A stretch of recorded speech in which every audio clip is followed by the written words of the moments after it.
Hi అండి. Welcome to కుస్మాస్ kitchen and blogs. అందరూ ఎలా ఉన్నారండి? బాగున్నారా? ఫస్ట్ టైం కనుక నా ఛానల్ చూస్తున్నట్టయితే ప్లీజ్ లైక్ చేయండి, షేర్ చేయండి, సబ్స్క్రైబ్ చేయండి. కామెంట్ సెక్షన్‌లో కామెంట్ చేయడం మర్చిపోకండి. మాకు పండగ ముందు వచ్చే శనివారాల్లోనైతే మేము సింహాద్రి కొత్త బియ్యంతోని పరమాన్నం వండి పెడతామండి. అలాగే పానకం, సల్లివిడి, వడపప్పు దీంతో పాటు బెల్లం పరమాన్నం అయితే వండి పెడతామనమాట.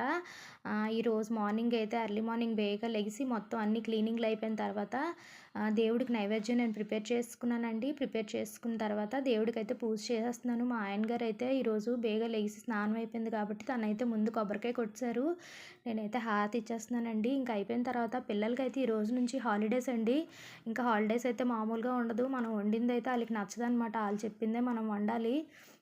మమ్మీ ప్రతి సాటర్డే పప్పుచారేనా మమ్మీ ఈరోజు ఏదైనా వెరైటీగా చెయ్యనన్నారు. నేనైతే వీళ్ళకి పన్నీర్ కర్రీ ఇంకా కోకోనట్ రైస్ చేద్దాం అనుకుంటున్నాను. ముందు పన్నీర్ కట్ చేసుకున్నాను కదండీ! ఆనియన్, పచ్చిమిర్చి ఫ్రై అయిపోయిన తర్వాత దీనిలో కొంచెం జీడిపప్పు కూడా వేసుకున్నాను. ఇది కూడా ఫ్రై చేసుకున్న తర్వాత ఉల్లిపాయ, టమాటీ, జీడిపప్పు, అల్లం వెల్లుల్లి పేస్ట్ మొత్తం అంతా మిక్సీ చేసుకున్నానండి. అది కూడా వేసుకున్నాను. ఇది కూడా కొంచెం ఫ్రై అవ్వాలండి. అయిన తర్వాత ఇందులో నేను వాటర్ ఇంకా ఉప్పు, కారం, గరం మసాలా వేసుకున్నాను. ఇది బాగా ఉడుకుతున్నప్పుడు ఇందులోని పన్నీర్ అయితే నేను యాడ్ చేసుకున్నానండి. ఇది హైలో పెట్టుకొని ఉడుకుతున్నప్పుడు సిమ్‌లో పెడితే అయిపోద్ది.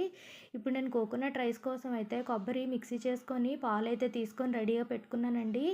ఆహ్, హోల్ గరం మసాలా వేసుకున్న తర్వాత ఫ్రై అయిపోయిన తర్వాత ఇందులో ఉల్లిపాయ, పచ్చిమిర్చి కూడా వేసుకొని ఫ్రై చేసుకొని ఒక గ్లాస్ రైస్‌కి అయితే 2 గ్లాసులు కొబ్బరి పాలు చొప్పున నేను 5 గ్లాసులకి 10 గ్లాసులు కొబ్బరి పాలైతే నేను వేసుకున్నాను. ఇది హైలో పెట్టుకొని బాగా మరగాలండి. మరిగేటప్పుడైతే సాల్ట్ కొంచెం యాడ్ చేసుకున్నాను. అలాగే కడిగి పక్కన పెట్టుకున్న రైస్ కూడా వేసుకున్నానండి. ఇది కొంచెం సిమ్‌లో పెట్టుకొని ఒక 15 మినిట్స్ కుక్ చేసుకుంటే కొబ్బరి రైస్ అయితే రెడీ అయిపోద్దండి. ఇప్పుడు నేను సర్వ్ చేసుకుంటున్నాను. ఈ వీడియో మీకు ఎలా అనిపించింది? నచ్చితే లైక్ చేయండి. బాయ్.